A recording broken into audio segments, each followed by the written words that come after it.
In this video, we're going to show you a couple of alternate ways of installing the hover bracket with a different style of shelf.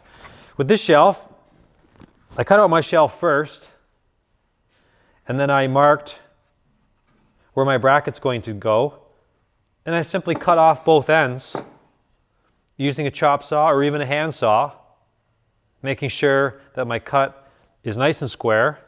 And then after the bracket is installed, I'm going to glue on my ends using clamps, and it gives you a bit of a butcher block look. You may even want to install a different type of wood on the ends, like maybe a nice red mahogany with this piece would accentuate the shelf and give it a different styling.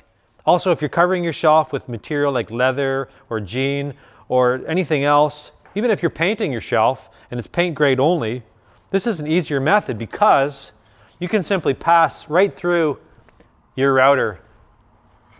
Or if you're using a hand router, you can simply pass right through, blowing out the ends, and it doesn't matter because your ends are attached later and you have no work to do in the end of your channel.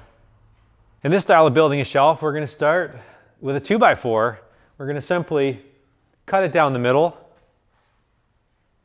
So we end up with two pieces approximately 1.5 inches thick, same thickness as the 2x4, and about 1 3/4 wide. And then we're going to decide on the size of our shelf, and we're going to cut out this framework to match the size of the shelf that we want.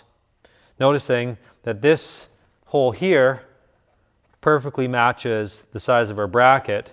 And most importantly of all, when you're building your framework, you want to build it so that once again, your bracket on the 90-degree side is a fingernail below the edge of your material, and the straight edge of the female bracket is just marginally above your wood material. And then it will perfectly match itself to your wall surface if you ensure those two depths on each side.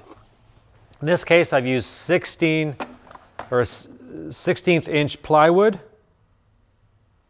You got to do some careful measuring, and it depends on the look that you want. I wanted my top to be all one piece, so I added a 1/16 on each end for my top, and my sides just fit in between. And when you're done, you can attach your bottom. Also a good place to hide money.